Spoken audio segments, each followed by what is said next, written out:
Authenticity. Bringing your full self to work.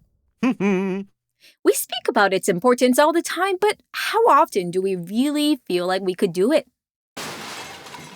It's a hard ask. And it's understandable. We want to show our best selves, and it takes time to know if this room is safe and okay for me to fully show up. We want to be our 100% true selves, but we also want to respectfully blend in and hear how this room and community work and engage before we do so. What's the right balance of being respectful to the environment versus feeling like I can't show who I am because of the environment? Today, we want to navigate all those questions as we think about how we bring our full selves to work. Hi, I'm Monica Kang, founder and CEO of Innovators Box and the host of this podcast, Dear Workplace.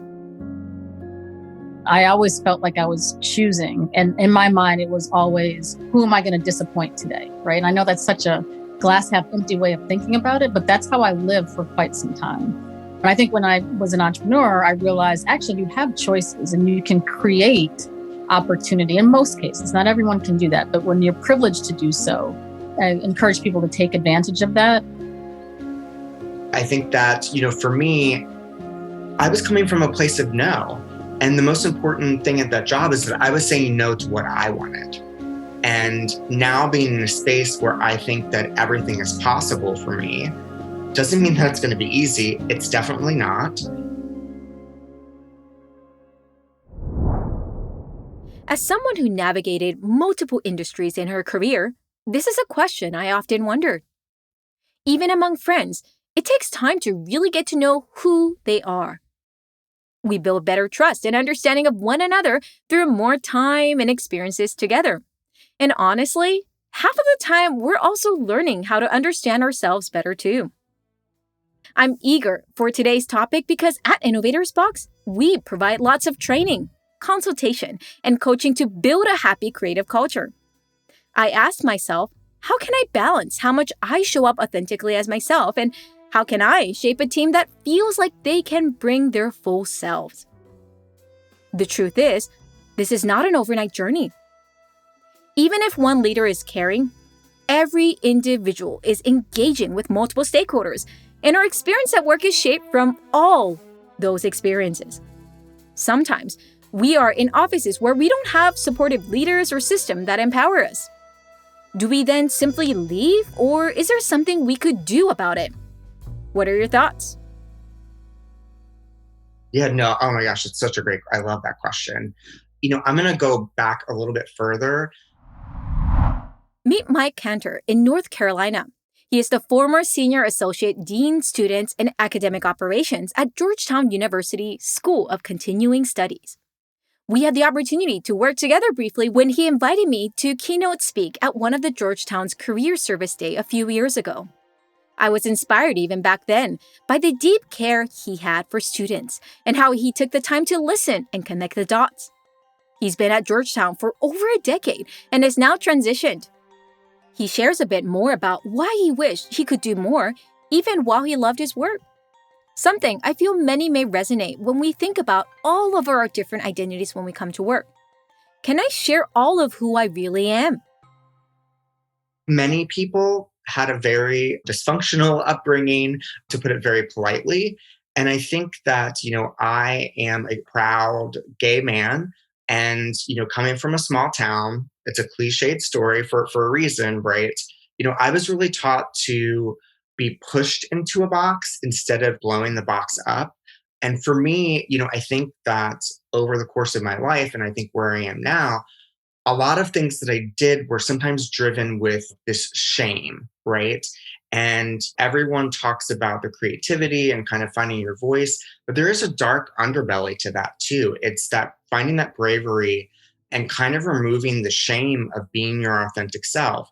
And it's not just about, being a gay man, but I think that it's more about internally who I am as a human. There were many times when I look back, as I'm sure many people do, of whether it's my parents or the community or neighborhood kids that really tried to diminish my sparkle or what makes me me. And I think that, I'm 42 now, and I'm at a space where I stop apologizing for that. And I think that the key moment in my life happened at Georgetown, where I brought that shame with me to Georgetown so many years ago. Difficult familial relationships that are non existent now, making the choices to kind of better myself and live the life that I wanted to. But it doesn't go away, right? I joined Georgetown to give back, but there's also that dark underbelly there too of that I wanted to try to really fit this mold. The blazer, the blue and gray, this whole thing, I really wanted to buy into it when I never quite fit that. And I think that it was really experimenting and finding who I was as a leader, as a manager, as a colleague, as an educator, watching my bosses. Have been really fortunate to work for some very dynamic women in my career. And I think that really over time, instead of, people would ask me at the table, and this was probably something shifted for me. And I don't know if it's, the relationship with my husband, of getting married. I don't know if it's breaking off of the familial relationships, which was a really difficult choice, but it was a choice for my happiness. And for me, I'm in a space where I refuse to be anything other than authentically me. That's gay, that's country music, that's camo hat, that's loving wallpaper, that's all of it into one really messy space. And that's me. Fully me indeed. I hear what Mike shares here.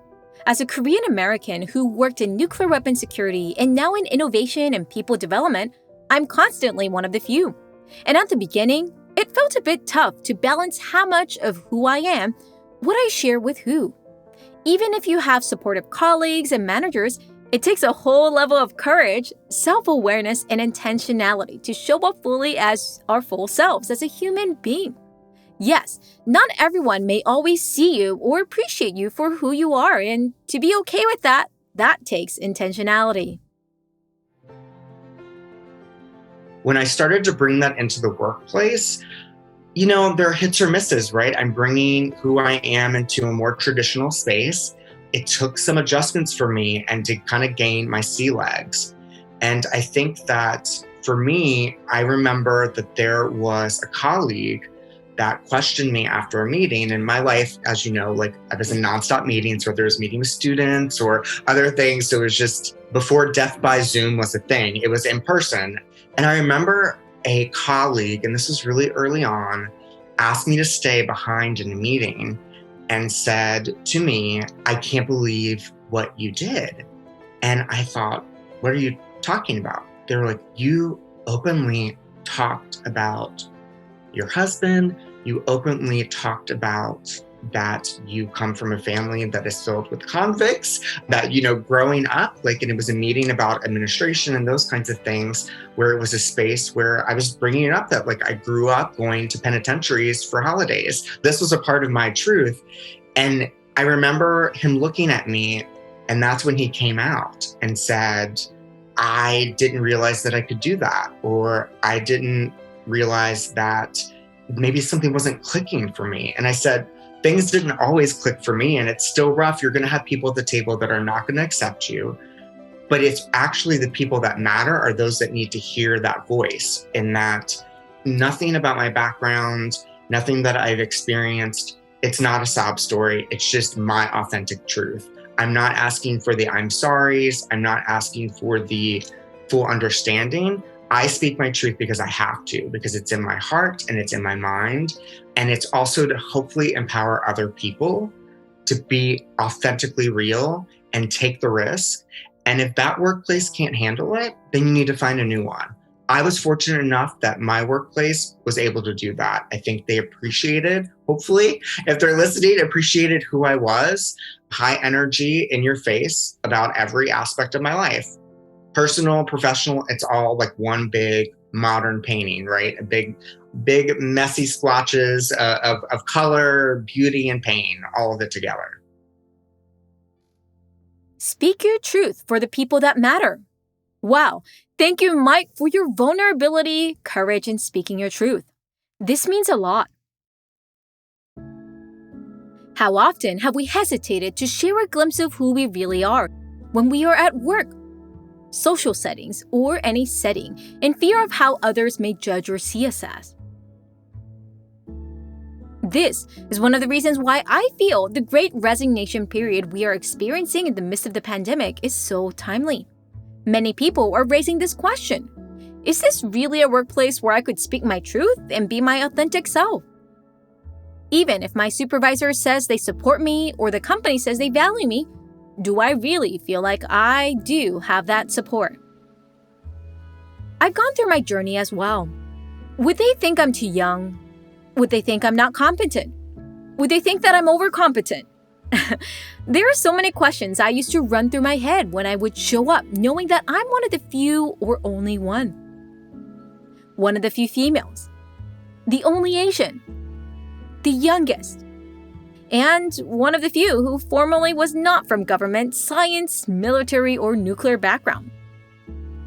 Unlike all of the other colleagues who've been in that realm forever. I didn't have any growing up jokes like everyone else, so I would stay quiet while diligently taking notes and eyeing for opportunities to speak up when I can. I thought about this even more as I built Innovators Box and started proactively networking in the business world. It didn't help that even if I wasn't thinking of those lenses, others in the room projected that narrative on me. I even had a moment where someone said to my face, "How can you run your business when you look like this?" That was at my first pitch event. I didn't know what to make out of it other than that I knew how sexist, racist, and ageism that one statement carried. Fortunately, like Mike shared, I sought out and found allies who saw me and heard me. They saw me as a full person with multiple interests, passions, and determination, not because of my age, background, title, or ethnicity. And being intentional about this both as individuals and leaders is even more important because this is how trust is built at work. You have to learn how to see people as who they are and remember that everyone is always different. I asked Christina Francis, the executive director of JFF Labs at the Jobs for the Future, what she is doing to better support her team in this transitory work environment as someone who is a leader and thinking about generational impacts in the workplace beyond tomorrow. Ooh, Monica. So I'll share my thoughts on it. I'm still figuring it out. I don't think I have the answers. I, as a leader, sometimes feel ill-equipped to support everyone's individual need and challenge at this time. Because right now, it's not just about what they need for work. It's also what they need for family, what they need for their personal time. Christina is a thoughtful powerhouse. This is why whether it was being a principal as one of the few Black and female leaders at Booz Allen Hamilton, or starting her IT consulting firm to implement sustainable workforces at Esteem Logic, to becoming an investor at Pipeline Angels to invest in female entrepreneurs, to being a board member in several organizations such as Civic Starts and Black Girls Ventures. Christina is someone who goes out of her way to not only stand in her voice, but also inspire others to speak in their truth too.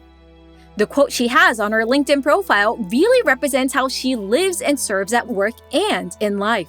It's a quote from Warren Buffett. Someone is sitting in the shade today because someone planted a tree a long time ago. Christina is that tree planter who thinks about future generations and how they will have the shade to enjoy. But it wasn't an easy journey to be where she is today. Let me take you back to her career a bit before we hear her advice about building trust and psychological safety across 5 generations in the hybrid workplace. I got where I am today through really faith and curiosity. And so when I went to undergrad, I thought I would be a child psychologist. That was what I thought I was going to do and went to school for that. Thought that I would work for a year and then go back and get my PhD, right? So once I graduated undergrad, so the job that I got initially out of college was that of a research assistant. And I did that for about 2 days until my supervisor said, "We have this position. It's a database administrator. Will you step in?" Sure, I'll step in. Christina was curious, was open to anything at that time. And I had no idea what a database administrator was. This organization really helped me understand what a database administrator was, sent me to get certified and being a database administrator, and then later on, a software developer. And so I actually spent 20 years in software development, engineering, and cyber. Loved the career, had no idea that I would go in that direction. But I'm glad she did. And as you can see, her curiosity is what drives her to constantly not only learn about industries, but also understand her people and how they show up. Her curiosity is also what drove her to understand how she could improve and how she shows up as herself, as well as in respect to differences. Early in her career, she looks back at how someone shared crucial advice about how she was engaging people who were different than her, that she didn't realize she was doing. I remember my first assessment. First of all, I didn't know what an assessment was and saw this feedback that was given to me. And one of the feedback that I got was that I can be, I forget the word, I wish I knew, it was more like agitated with people who are slower in thought than I am. I was like, what is that? And so I remember going to my supervisor at the time and just asking the question. And from that, I realized how important feedback was, but more importantly, how a supervisor, manager, or however you want to create that partnership, the communication is so key and important. And that I carried for every position that I ever had, and making sure that whenever I started working with someone new and I was reporting to them, building that rapport and having those conversations, and then vice versa. So that was key to pivots. And also, before I made decisions and actually acted on them, I would get feedback from people. And so people were not surprised if I resigned or if I moved somewhere else. They were always part of it. And I thought that was, for me, a big differentiator. In other words, Christina was always mindful of the relationship she was building. Sometimes asking for feedback could make us feel we are not good enough. Sometimes sharing our transition questions and thoughts could make us feel like we are asking for permission. And that's why I love what Christina shared here. It doesn't have to be like that. Feedback shared with care is key to how we grow, and building those relationships early on in every role we enter or join is the key to building trust that encourages us to show up as our full selves. This is why when I asked what is important to build trust, in addition to modeling flexibility and permission for others to show up as their full selves, she speaks about the importance of having a safe room to have shared feedback both ways. We reflect on things that went well, and we reflect on things that could have been done better. And I think once you get into a pattern of that, you build trust. And once you build trust, you know that you can share information. Now, that's one piece. The other piece is just from a cultural perspective. You know, there are people who grew up in households that feedback was natural. And there are some people that it wasn't. And we've got to understand where people are. And I think that's where it's important for individuals to say, either I don't feel comfortable with this or I do. I often start with a question, are you okay if I share this? Or might it be okay if I share this with you? And sometimes people say yes, sometimes people say no. And then I respect where people are. But I think creating a culture of feedback and then being aware of how people want to receive it. Some people like it in writing. Some people are okay with you calling them right after a meeting and saying, hey, can I share this with you? Some people want it more informally than formally. And so those are things that people do need to think about. It's hard. Feedback is, bad feedback is not good. Good feedback is the validation that we typically need. This is so key. Whether it's feedback or the way we work, we should ask and think about how others feel about it. Perhaps we're unconsciously discouraging other team members to show their full selves because we haven't checked in and asked, hey, how would you like to work best? Speaking of which, how can we do a better job seeing our colleagues then as our full selves? As you mentioned earlier, to encourage others on how to bring their full selves, we have to remember who they are beyond the job title, and as a full being with families and life outside of work. And I feel the pandemic has in a way made it hard for some of the females and mothers to show up fully to work, as they had to choose either career or family, as most workplaces are not making space for both. What are your thoughts? I'm going to speak from my perspective and then I'll do observations. Is that even before this, I think as a mom, a wife, just a woman, I always felt like I was choosing. And in my mind, it was always, who am I going to disappoint today? Right. And I know that's such a glass half empty way of thinking about it, but that's how I lived for quite some time. And I think when I was an entrepreneur, I realized actually you have choices and you can create opportunity in most cases. Not everyone can do that, but when you're privileged to do so, I encourage people to take advantage of that.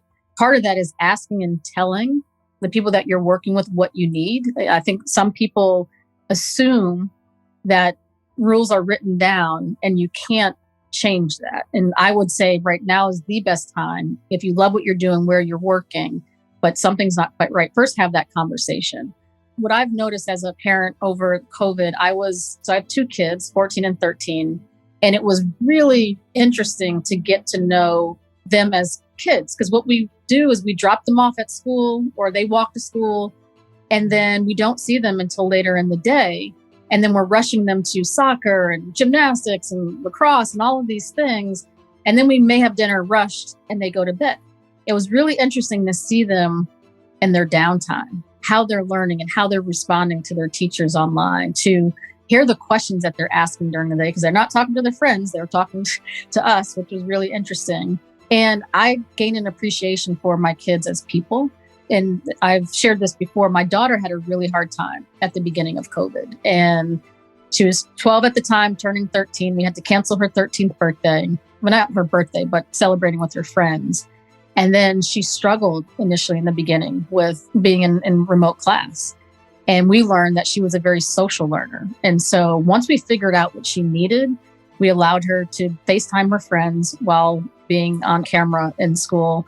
People can judge us, that's fine. But we had to realize what worked for her. My son, on the other hand, excelled. He was not distracted. He's a very operationally tight kid. And he loved that we're online here at this time, we're off this time, I get to go outside at this time. And he excelled. And so that has caused us to look at what's the right learning environment for our kids and what makes sense for us now. I also observed I have several friends who are single parents. And one of my friends one day just said, work is now in my home and my home comes first. And so we start seeing a lot of choices that particularly moms and dads, single dads as well are going through this, or just parents in general, having to make choices because of uncertainty.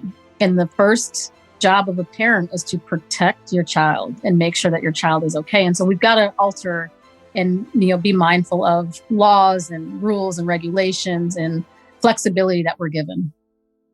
Thank you, Christina, for this thoughtful sharing and reflection. Yes, in other words, what encourages others to bring their full selves is remembering to see them as their full selves. Not just in their work title or task, but as a human being. And those actions may mean you taking a moment to ask about each other's family, how they are actually doing, listening for how they express themselves. At times, we may not be ready to share. Respect those boundaries. Simply asking how they are really doing over and over again is not the way to go about it. And no, just saying that your company culture is authenticity isn't the way to go about it. And most importantly, perhaps, is that we have to all each own up to learning about ourselves what we really want. There are those moments, and hopefully you start to feel it, where I'm becoming resentful, right? I'm becoming resentful about what's being asked of me. I'm annoyed with this person that didn't quite get what I wanted, out of the job. And honestly, for me, it was a lot of reflection is that I was seeking things from the job that aren't part of the job description. I was seeking these things of what can the university do for me? What can my organization do for me? Why aren't they doing this, right? That's not their responsibility. And when I started realizing that I needed to take a risk, I sought out guidance from mentors. And honestly, most of those that didn't work in the education field, most of them were artists or songwriters that I am connected to. And the job was wonderful. The next person that's going to be in that job is going to be thrilled. But there was something about me about coming into my 40s where things started to unravel a little bit, where I see a clock that's ticking, and I could have easily been in that job maybe for another 10 years. And it would have been wonderful, and I feel very blessed. But the time was now. And honestly, the time was probably a year ago. But the pandemic and everything that happened, I wanted to see certain things through. But there's no such thing as a good time to quit a job. There's no such thing as a good moment in time where everything's going to be perfect. There's no such thing as a great job transition. None of that exists. You can do the best to help your colleagues. You can do your best by having authentic and real conversations, emotional conversations with your boss. And, mine, I was very fortunate, was so supportive, understood, and told me these aren't meant as forever jobs. And there were a lot of really wonderful nuggets that she shared with me, but the time was now to kind of make this choice and transition.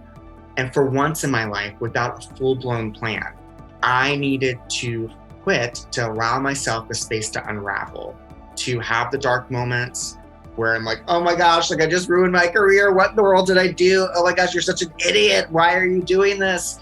To this point where every single day that I'm in the space and allowing myself to say yes, I had to quit and say no to that job to kind of come up with, what is that Shonda Rhimes book, which I think is really good, like that power of yes. I'm not Shonda Rhimes, but I think that, for me, I was coming from a place of no. And the most important thing at that job is that I was saying no to what I wanted. No matter how much this workplace supported him, he needed to leave to do more of what he wanted to do fully. For Christina, it meant stepping into her role at JFF to do more of the impact she wanted to create. The key is, we all have to look back at ourselves and really ask, what is the full self I want to bring into life and work, and what do I want and need more support? As you can hear, neither steps were easy, but I'm so glad Christina and Mike have taken those steps. They're not only happier at what they do, but their happiness and joy are making other people around them happy and encouraged too. So yes, bringing our full selves to work, it's not just the organization's responsibility. It's not just my manager's responsibility. It starts with me. Who do I want to be? How do I want to show up? And how can I encourage others to show up as well? And if you're listening as a leader today, that impact is even greater.